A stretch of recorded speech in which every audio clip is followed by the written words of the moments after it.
ፖሊሶች ጠርቼ አስቀጥቅጬው። አስመታው? አዎ። ለምን?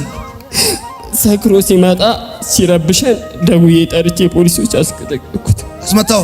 አዎ።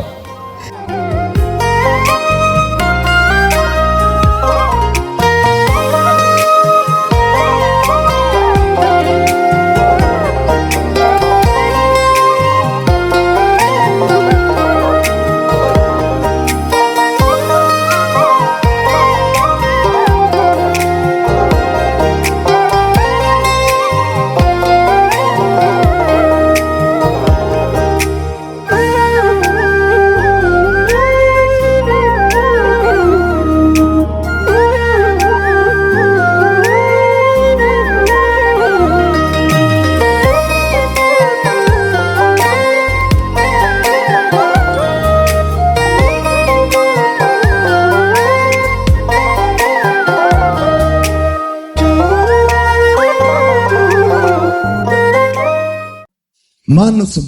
ዘሪሁን። ከየት ከተማ መጣ? ከወንጂ ሸዋ። ወንጂ ሸዋ? አዎ። ለምን መጣ ወደፊት ለፊት? ይቅርታ ነው። ማንን? እናቴንም አባቴ። ለምን? ሁለቱንም አልወዳቸው? አዎ። ለምን?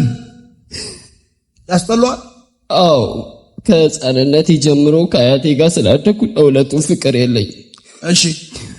እና እናቴንም አጥቻታለሁ። ፍቅሯን ባወቅኳ ሰዓት እናትነቱ በገባኝ ሰዓት ድንገት ጥላኝ ሄደች። ደግሞ አንተ ስትናገር አባቴን ባወቅኩት ሰዓት አጥቼዋለሁ። እዚህ ግቢ ከገባው ጀምሮ የምታስተምረው ትምህርት ውስጥ ሁሉ ውስጤን ነክቶኛል። በቃ ምን ተረዳህ እስቲ? በቃ ሁሉ ነገር ለውጥ መፈለግና መምረጥም ባልከው ነገር ላይ ለውጥም ብቻዬን መፈለግ እንዳለብኝ የኃጢአት ክስ ደግሞ ብዙ ጊዜ እየመጣ እናትን እንዲያርጋት ምን አርጋት የሚለው ነገር ውስጤን ይነካኛል። እንደማልችል ሰይጣን እንደማልችል ይነገረኛል። እና ግን እዚህ ከመጣው ጀምሮ ብዙ ነገር መለወጥ እንደምችል ተስፋ መቆረጥ ላይ ተስፋ እንደቆረጥኩበት እና ብዙ ነገር ተረድቻለሁ። እና እናቴ ባትኖርም እግዚአብሔር ከዚህ በኋላ ላለው ነገር ይቅርታ። እናቴ ብትሞት አባቴ እዚህ ጉባኤ አለ፣ ግን አባቴንም ብዙ ነገር በድየዋለሁ። እና አንድ ቀን በቃ ሁልጊዜ የሚጸጽተኝ ነገር ቢኖር አንድ ቀን ሰክሮ ሲመጣ ፖሊሶች ጠርቼ አስቀጥቅጬው። አስመታው? አዎ። ለምን? ሰክሮ ሲመጣ ሲረብሸን ደውዬ ጠርቼ ፖሊሶች አስቀጠቀጥኩት። አስመታው? አዎ። ብር ሰጠን ያስመታው? አይደለም፣ ደውዬ ጠርቼ አስመታሁት። አባቴ ወድሃለሁ፣ ይቅርታ አድርግ።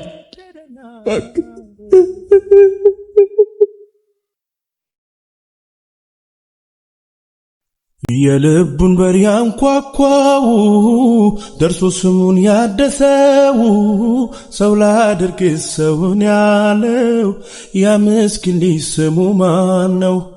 የልቡን በር ያንኳኳው ደርሶ ስሙን ያደሰው ሰው ላድርግ ሰውን ያለው ያ ምስኪን ልጅ ስሙ ማን ነው?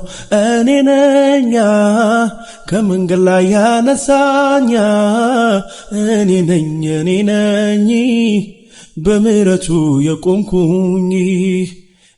አንተን እሱን ይዞ የመጣው ወይስ እሱ ነው አንተን ይዞ የመጣው? እማዬና ልጄ። እማዬና ልጄ። እማዬና ልጄ? አዎ። ወደዚህ አመጡክ? አዎ።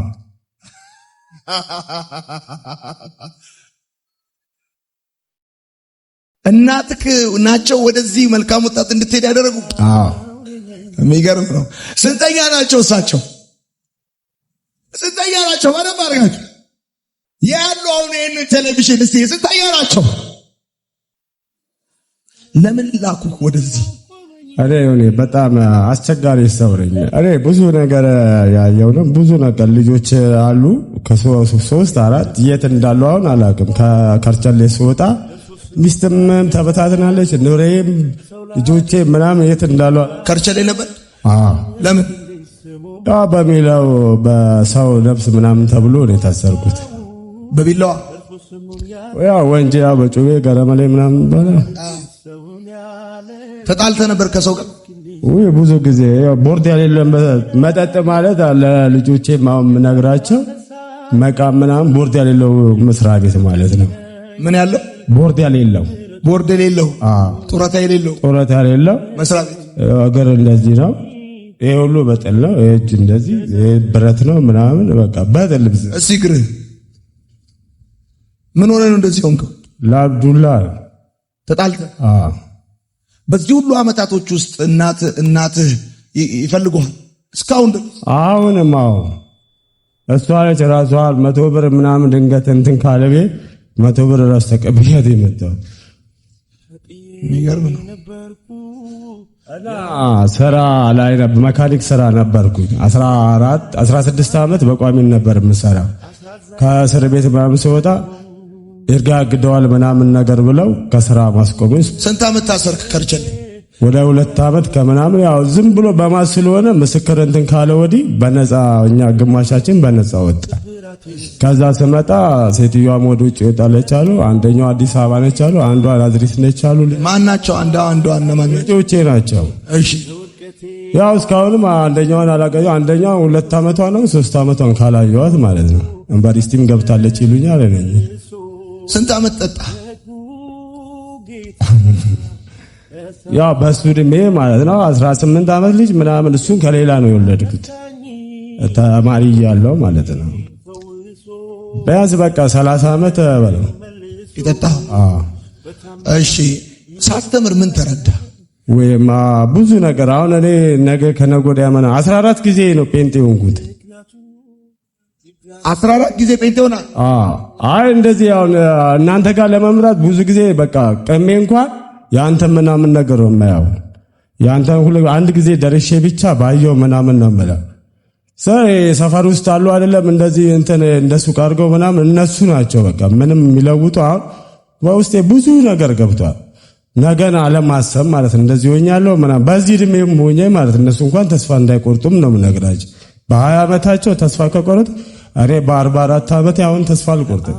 ከነገና ጀመራለሁ።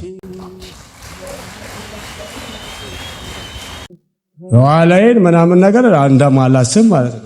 ሳስተምር ስለ ለውጥ፣ የመቸኮል አደጋ፣ ከተስፋ መቁረጥ ነፃ መውጣት። ችኮላ በጣም በችኮላ ብዙ ነገር ተጎድቻለሁ። ችኮላ ማለት ነው። አሁን ለነገ ትሁን ማለት ራሷ በራሷ ለነገ ትሁን ብዬ ራሷ እንዳስቀምጥ ረድተኛል ማለት ነው። ለነገ ብሎ ነገር የለም። አረጋለሁ ጠፋ ምናምን ነገር ጠዋት ያው ማዘር ነች በቃ። ማዘር ምን ያደርጋል? ባለ ከሰል ትሸጣለች። የሆነ እንቁላል ባተው ከባድ ከሰል የሚሸጡት እናት ምን አድርገህላቸው ታውቃለህ? ለእናት ጥል መጣላት ብቻ ከሷ ጋር መጣላት፣ ካሳ መክፈል ምን ማለት ብቻ ነው በቃ ነው። ድሃ ብቻ ነው ያረኳት፣ ምንም አላረኳት።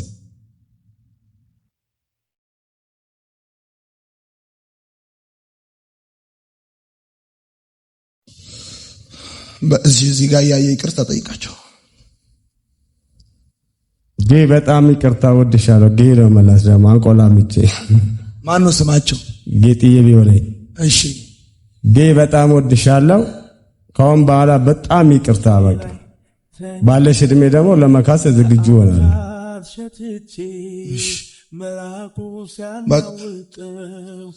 14 ጊዜ ጴንጤ ሆኛለሁ። አንድ ጊዜ ለዛውም የሆነ ጴንጤ ነው እንደዚህ ልቤን ብሎ ይዞ ደፍቶኝ መጨረሻ ጩ ሲለኝ ከፍ ያለው ባየ ሰላም በዛው አባረረኝ ቀረው በቃ።